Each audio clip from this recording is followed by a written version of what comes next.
జై జగన్నాథ్. ఏకాదశి వ్రతం ఎందుకు చేయాలి? ఆధ్యాత్మిక మరియు శాస్త్రీయ ప్రయోజనాల గురించి తెలుసుకుందాం. నమస్కారం. నా పేరు భాస్కర్ భట్ల బాలకృష్ణ శర్మ. అలాగే నా ఛానల్ పేరు అవుతోంది బీకే శర్మ కన్సల్టెన్సీకి స్వాగతం. అయితే ఈ యూట్యూబ్ ఛానల్ ద్వారా హిందూ ధర్మం, ఆధ్యాత్మిక జ్ఞానము, వాస్తు, పూజా విధానాలు, జ్యోతిషం వంటి విషయాల్ని మీకు తెలియజేస్తూ ఉన్నాను. అలాగే మరిన్ని ఆసక్తికరమైనటువంటి ఆధ్యాత్మిక వీడియోల కోసం సబ్స్క్రైబ్ చేయండి మరియు బెల్ ఐకాన్ క్లిక్ చేయండి. ఈరోజు మనం ఏకాదశి వ్రతం ప్రాముఖ్యత గురించి తెలుసుకుందాం. ప్రస్తుతం 8వ తేదీ ఏప్రిల్ నెల 2025 సంవత్సరం మంగళవారం నాడు ఏకాదశి వ్రతం ఉంది. అయితే ముఖ్యంగా ఏకాదశి అంటే ఏమిటి? ఈ భగవద్గీతలో దీనికి ఉండేటువంటి ప్రాముఖ్యత ఏమిటి? అలాగే దీని ఆధ్యాత్మిక మరియు శాస్త్రీయ ప్రయోజనాలు ఏమిటి అనేటువంటివి మనకి ప్రశ్నార్థకంగా ఉంటాయి. అయితే ఈ యొక్క ఏకాదశి వ్రతం పాటించడం ద్వారా మనకి కలిగే లాభాలు ఏమిటి అని చెప్పి చాలామంది మమ్మల్ని అడుగుతూ ఉంటారు. అయితే వీటన్నిటికీ మనం సమాధానాలు ఈ వీడియో ద్వారా పూర్తిగా తెలుసుకుందాం. కాబట్టి ప్రతి ఒక్కరూ ఈ వీడియోని పూర్తిగా చూడండి. అంతేకాకుండా ఇందులో భగవద్గీతలోని శ్లోకాలు మరియు ఉదాహరణలు కూడా మీకు తెలియజేస్తాను. వాటిని కూడా మీరు వినండి. ముఖ్యంగా ఏకాదశి అంటే ఏమిటి? ఈసారి వచ్చేటువంటి ఏకాదశి మంగళవారంతో పాటు వస్తుంది. ఏకాదశి అంటే చాంద్రమానం ప్రకారం 11వ రోజు. అలాగే ఇది విష్ణుమూర్తికి అంకితమైనటువంటి పవిత్రమైనటువంటి రోజు. అలాగే పద్మపురాణము మరియు స్కాంద పురాణం ప్రకారము ఏకాదశి అంటే పాపాలు నశింపజేసే శక్తి కలిగినటువంటి రోజు. మనం తెలిసి తెలియక ఎన్నో పాపాలు చేస్తూ ఉంటాం. ఆ పాపాలన్నీ కూడా నశింపజేసేటువంటి శక్తి కలిగేటువంటి రోజు మాత్రం ఏకాదశి మాత్రమే. అలాగే భగవద్గీతలో 9వ అధ్యాయంలో 27వ శ్లోకంలో శ్రీకృష్ణ భగవాన్ వాళ్ళు చెప్పారు, యత్కరోషి యదస్నాసి యజ్జుహోషి దదాసి యత్ తపస్యసి కౌంతేయ తత్ కురుష్వ మదర్పణం. అంటే ఈ శ్లోకానికి అర్థం, మనం చేసేటువంటి ప్రతి పనిని భగవంతుడికి అర్పణ చేయాలి. అలాగే ఏకాదశి ఉపవాసం కూడా మనం ఎలా చేయాలంటే ఒక తపస్సుగా మనం భావించాలి. అలాగే ఈ యొక్క ఏకాదశి వ్రతం ఆధ్యాత్మిక ప్రాముఖ్యతని ఇచ్చేటువంటిది. అలాగే ఈ యొక్క మహావిష్ణువు అనుగ్రహం పొందేందుకు ఏకాదశి రోజున ఉపవాసం చేస్తూ ఉంటాం. అలాగే విష్ణు సహస్రనామ పారాయణ లేదంటే విష్ణునామ స్మరణ చేస్తే ఆ యొక్క విష్ణుమూర్తి వారి యొక్క అనుగ్రహం ఆ భక్తులకు లభిస్తుంది. అంతేకాకుండా ఈ ఏకాదశి రోజున పాప పరిపాకం కోసం పురాణాల ప్రకారము ఈ యొక్క ఏకాదశి నాడు ఉపవాసం చేసినట్లయితే పూర్వజనంలో మనం తెలిసి తెలియక ఎన్నోటువంటి పాపాలు ఏవైతే ఉంటాయో ఆ తెలిసి తెలియక పూర్వజన పాపాలన్నీ కూడా ఈ యొక్క ఏకాదశి వ్రతం చేయడం వల్ల నశించిపోతాయి.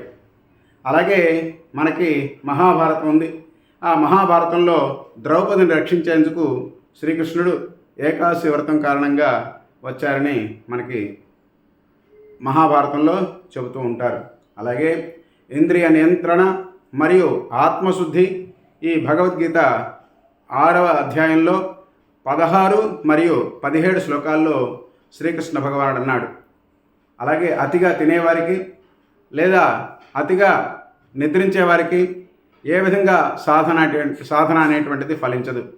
ఏకాదశి ఉపవాసం మన ఆత్మ నియంత్రణని పెంచుతుంది అని చెప్పేసి అందులో మనకి శ్రీకృష్ణ భగవానుడు తెలియజేశాడు. అలాగే ఏకాదశి మహత్యం గురించి అనేక పురాణ కథలు కూడా మనం ఎన్నో విన్నాం. అందులో ముఖ్యంగా అంబరీష మహారాజు గారి కథ. ఈ అంబరీష మహారాజు గారు ఏకాదశి వ్రతాన్ని కఠినంగా పాటిస్తూ ఉండేటువంటి వారిని సంగతి మనం పురాణాల ద్వారా తెలుసుకున్నాం. అలాగే గురువు దూర్వాస మహర్షి కోపించి శాపం ఇచ్చిన విష్ణుమూర్తి వారి యొక్క సుదర్శన చక్రం వల్ల ఆయన రక్షించబడ్డాడు అనేటువంటి విషయం మనందరికీ తెలిసిందే. అలాగే ఇది ఏకాదశి వ్రతం ఎంత శక్తివంతమైందో ఈ యొక్క కథ వల్ల మనకి తెలుస్తుంది. అంతేకాకుండా ఈ యొక్క ఏకాదశి వ్రతం హరివాసర ప్రాముఖ్యత గురించి తెలియజేస్తుంది. పురాణాల ప్రకారము ఈ యొక్క ఏకాదశి రోజు శ్రీ మహావిష్ణువు విశ్రాంతి తీసుకుంటారు.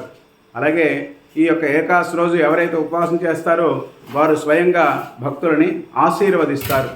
అంతేకాకుండా ఈ ఏకాదశి వ్రతాన్ని ప్రతి ఒక్కరు, చిన్నపిల్లలు, పెద్దవాళ్ళు, ముసలి వాళ్ళు, స్త్రీలు, పురుషులు అందరూ కూడా ఈ యొక్క ఏకాదశి వ్రతం చేయవచ్చు. అయితే ఈ యొక్క ఏకాదశి వ్రతం చేయడం వల్ల శాస్త్రీయ ప్రయోజనాలు కూడా చాలా ఉన్నాయి. అందులో ముఖ్యంగా ఏకాదశి వ్రతం చేయడం వల్ల శరీరం శుద్ధి చెందుతుంది.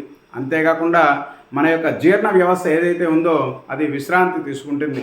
ఏకాదశి ఉపవాసం ద్వారా శరీరము డీటాక్స్ అవుతుంది. అలాగే ఆయుర్వేద శాస్త్ర ప్రకారం అయితే ఈ యొక్క ఏకాదశి రోజు శరీరం శుభ్రం చేసుకునే ప్రక్రియలో ఉంటుందని ఆయుర్వేదం ద్వారా మనందరికీ తెలుస్తుంది. అలాగే మానసిక స్పష్టత పెరుగుతుంది. అలాగే పురాతన యోగులు ఏకాదశి ఉపవాసాన్ని మనసు ఏకాగ్రత పెంచేందుకు కూడా ఏకాదశి వ్రతాన్ని పాటిస్తూ ఉండేటువంటి వాళ్ళు. అలాగే ఇవాళ రేపు ప్రతి ఒక్కరికి కూడా షుగర్ అనేటువంటిది ఉంది. అయితే రక్తంలో చక్కెర స్థాయిని నియంత్రణలో ఏకాదశి ఉపవాసం చేయడం వల్ల ఉంటాయట.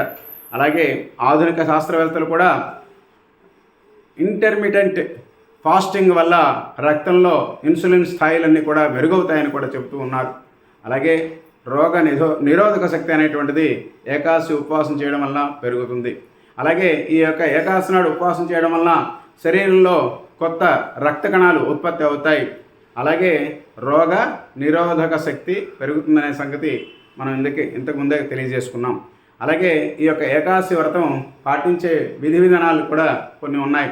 అయితే ఈ యొక్క ఏకాదశి వ్రతం విధానాలకు చెప్పుకుంటే ముఖ్యంగా నిర్జల ఏకాదశి అంటాం. అంటే నిర్జల అంటే నీరు, ఆహారము అనేటువంటిది తీసుకోకూడదు. ఈ విధంగా కఠినమైనటువంటి వ్రతాన్ని మనం చేయాలి. అలాగే ఉపవాసం మరొక విధంగా కూడా ఉంది. అదేంటంటే పండ్లు, పాలు, తేనె వీటిని మాత్రమే తీసుకుని ఉపవాసం చేయడం. అలాగే మరి ఒక ఉపవాసం ఉంది, దాని పేరు పాక్షిక ఉపవాసం. అంటే అన్నము, ధాన్యాలు మినహా తేలికపాటి ఆహారాన్ని తీసుకోవడాన్ని పాక్షిక ఉపవాసంగా కూడా చెప్పవచ్చు. ఎందుకంటే ఉపవాసం కన్నా ఈ పాక్షిక ఉపవాసం అనేటువంటిదే ఎక్కువ ఖర్చు. ఎందుకంటే అన్నం తింటే తక్కువ ఖర్చు అవుతుందట. కానీ పాక్షిక ఉపవాసం వల్ల ఈ పండ్ల రసాలు వగైరా తింటూ ఎక్కువగా ఖర్చు అనేటువంటిది ఎక్కువగా ఉంది. అలాగే ఏకాదశి నాడు కొన్ని వస్తువులు తినకూడదు. అవేంటంటే ముఖ్యంగా అన్నం అనేటువంటిది తినకూడదు, గోధుమ తినకూడదు, అలాగే ఉల్లి, వెల్లుల్లి కూడా ఏకాదశి నాడు తినకూడదు. అంతేకాకుండా మనం ఇతరుల మీద ఎప్పుడూ కోపాన్ని ప్రదర్శించకూడదు. అలాగే అసహనంగా కూడా ఉండకూడదు. వీటన్నిటిని కూడా ఏకాదశి నాడు దూరంగా పెట్టాలి. అలాగే ఏకాదశి రోజున చేయాల్సింది ఏంటి అంటే ఓం నమో భగవతే వాసుదేవాయ, ఓం నమో భగవతే వాసుదేవాయ అనేటువంటి నామాన్ని మనం నిరంతరం కూడా జపం చేయాలి. అలాగే ఇంకా సమయం ఉన్నట్లయితే విష్ణు సహస్రనామాన్ని పారాయణ చేయాలి. అలాగే భగవద్గీత మొత్తం అధ్యాయాలన్నీ కూడా పఠనం చేసుకోవాలి మన యొక్క శక్తి మేరకు. అలాగే ఏకాదశి నాడు ఉపవాసం చేసుకుని ద్వాదశి నాడు అన్నదానం చేయడం కూడా ఎంతో ఫలదాయకమైనటువంటిది. ఏకాదశి నాడు ఉపవాసం చాలా పుణ్యప్రదమైనటువంటిది. ఆ మరునాడు ద్వాదశి నాడు అన్నదానం చేయడం ఎంతో ఫలదాయకమైనటువంటిది. అలాగే ఈ యొక్క ఏకాదశి ఉపవాసం ఎప్పుడు పూర్తవుతుందంటే ద్వాదశి నాడు పారణ చేసిన తర్వాత. అలాగే ఏకాదశి ఉపవాసం ఆధ్యాత్మికంగా, శాస్త్రీయంగా ఎంతో ఉపయోగకరమైనటువంటిది. అలాగే భగవద్గీతలో 17వ అధ్యాయంలో 22వ శ్లోకంలో కూడా శ్రీకృష్ణ భగవానుల వాళ్ళు ఈ విధంగా చెప్పారు. ఆగమ సిద్ధం యజ్ఞం విశ్వాసం లేకుండా చేసే పూజ ఫలితం లేనటువంటిది అని చెప్పేసి. అంటే ఏకాదశి వ్రతాన్ని భక్తితో పాటించాలని ఆయన ద్వారా, భగవద్గీత ద్వారా మనకు తెలుస్తుంది. అలాగే ఈ యొక్క ఏకాదశి ఉపవాసం అనేటువంటి యొక్క వీడియో మీకు ఉపయోగపడిందా? ఉపయోగపడినట్లయితే లైక్ చేయండి, కామెంట్ చేయండి, షేర్ చేయండి. అలాగే మరిన్ని ఆధ్యాత్మిక వీడియోల కోసం మా ఛానల్ పేరు బీకే శర్మ కన్సల్టెన్సీ అనేటువంటి దాన్ని సబ్స్క్రైబ్ చేయండి. నా పేరు భాస్కర భట్ల బాలకృష్ణ శర్మ, ఎంఏ బిఎడ్. నేను మరొకసారి భక్తులందరికీ కూడా ధన్యవాదాలు తెలియజేస్తూ శ్రీహరి స్మరణతో జై గోవింద, జై జగన్నాథ్.